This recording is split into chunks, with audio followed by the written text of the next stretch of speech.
Long before December 25th was associated with the birth of Jesus Christ the Lord, winter celebrations have been observed in various ways around the world. From the Norse celebrating Yule, to the ancient Romans celebrating Saturnalia in honor of their pagan god Saturn.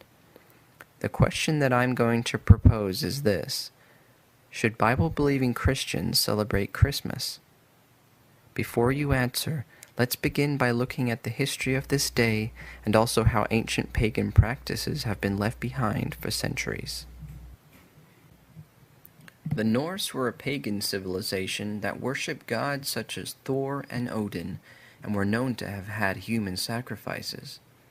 In Scandinavia, the Norse celebrated the holiday called Yule from December 21st, the winter solstice, through January. In recognition of the return of the sun, they would bring home large logs which they would set on fire. This custom is still kept in some homes to this day, burning the Yule log during Christmas. Now you tell me, what has this pagan tradition of burning a Yule log have anything to do with celebrating the birth of Jesus?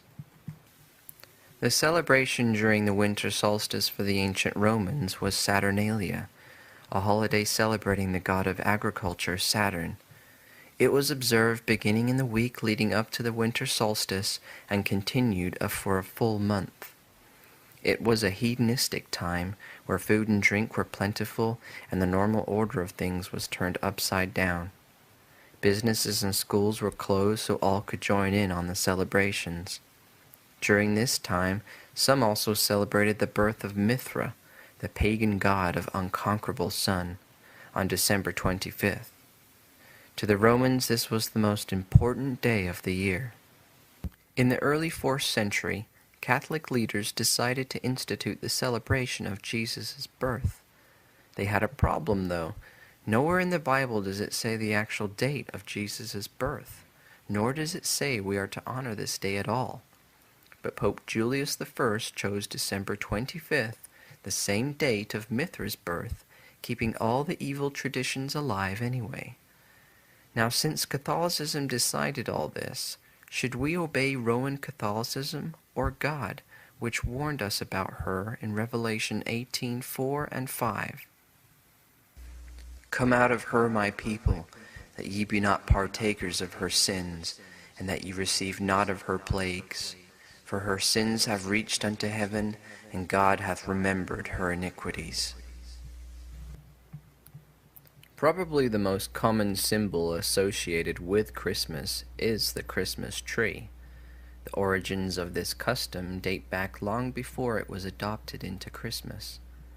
The evergreen tree itself in many ancient cultures was believed to keep away witches, ghosts, and evil spirits. The early Romans during Saturnalia decorated their homes with boughs of evergreen trees, as did the Druids. Germany is credited with starting this tradition as it is kept today, during the 16th century. They would cut evergreen trees down, decorate them with various things like apples and candles, and place them in their homes. The origin of this practice of decorating evergreen trees comes straight from the heathen religions. Shall we do as the heathen do? Thus saith the Lord, learn not the way of the heathen, and be not dismayed at the signs of heaven, for the heathen are dismayed at them. Now we come to the infamous Santa Claus. History states he was actually a 4th century Catholic bishop that was admired for his charity. Legend states that he gave away all his inherited wealth traveling the countryside giving to the poor and sick. He has many names around the world: Santa, Father Christmas, Saint Nick, and Kris Kringle, just to name a few. Kris Kringle actually means Christ kind, and that is exactly what this satanic character is trying to replace: Jesus Christ. The similarities are there if you just look. Santa knows when you are good or bad, when you're sleeping and when you're awake. He has a list of all the good and bad. He is a carpenter, and his hair and beard are white like snow. If you were to ask a child who this was just by this description alone, would they say it was Jesus or Santa? We lie to our children about a fictional character, but fail to teach them the truth about Jesus Christ. We tell our children to be good or Santa won't bring them any presents. But what about teaching them to obey God and His Word when it says in Colossians 3:20, "Children, obey your parents in all things, for this is well-pleasing unto the Lord." If all these similarities seem innocent to you, remember what was written of Satan in Isaiah 14:13. "But thou hast said in thine heart, I will ascend into heaven. I will exalt my throne above the stars of God.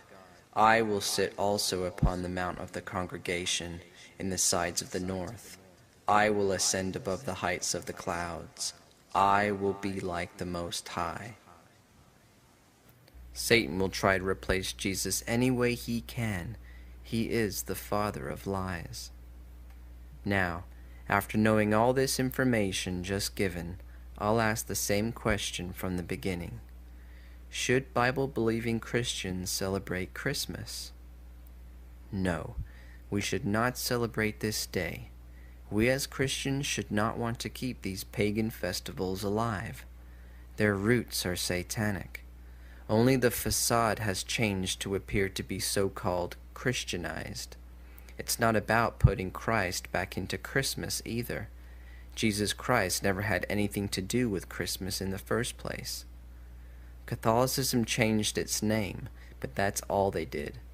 All the pagan elements are still there.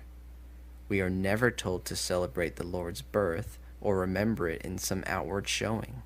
On the contrary, we are told to remember his death. 1 Corinthians 11:26. "And when he had given thanks, he brake it and said, Take, eat, this is my body which is broken for you. This do in remembrance of me. After the same manner also he took the cup, when he had supped, saying, This cup is the New Testament in my blood. This do ye, as oft as ye drink it, in remembrance of me. For as often as you eat this bread and drink this cup, ye do show the Lord's death till he come." But you would say, it's a time of giving and joy. Don't we as Christians do this always? Why do we need a special day for this? Please consider this message prayerfully.